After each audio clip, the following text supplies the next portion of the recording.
Saturday, June 23rd, 2018. The fourth weekend in June has always had special significance for amateur radio operators across North America and around the world. It is the weekend of Field Day. Field Day is an annual radio communications exercise in which amateur radio operators set up temporary communication stations and try to establish contact with as many other participating stations in a 24-hour period.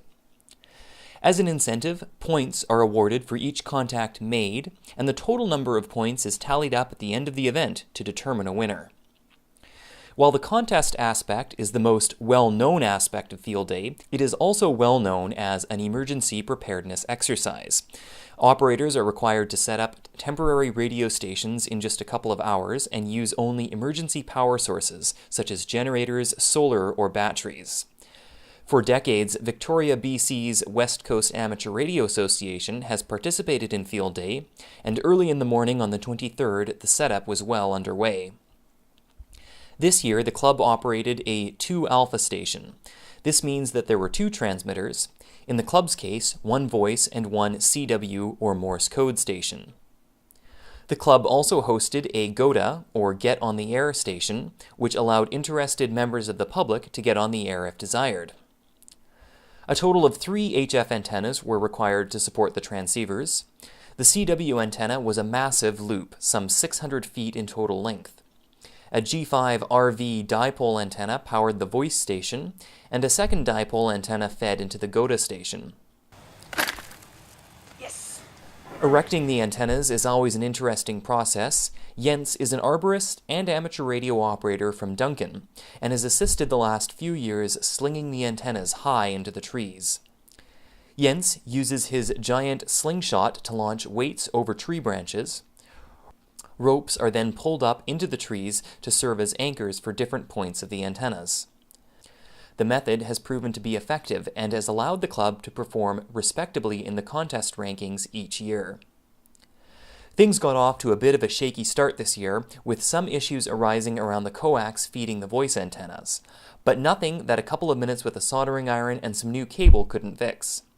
By 1 p.m. Pacific time, all 3 stations were operational, the logging computers functional, and VE7 VCC was beginning to make some on-air contacts. The weather was perfect for this kind of outdoor event. With temperatures hovering in the mid to upper 20s and a breeze to cool everyone down, it would have been impossible to ask for better conditions. Even overnight, the temperatures stayed above 10 degrees, ensuring the dedicated nighttime operators were able to keep going without having to bundle up.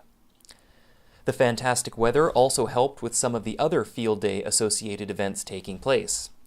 For the second year in a row, the club hosted a swap and shop and silent auction, where some surplus radio gear was auctioned off in order to make a few dollars for the club.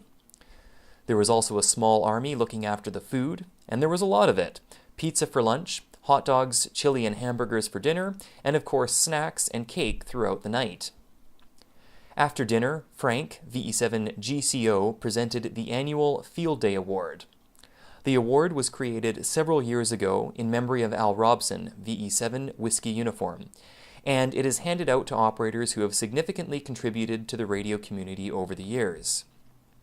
This year, the award was handed out to Brian, VE7 NGR, who served as treasurer of the club for 10 years and has been a reliable CW operator at many Field Day events.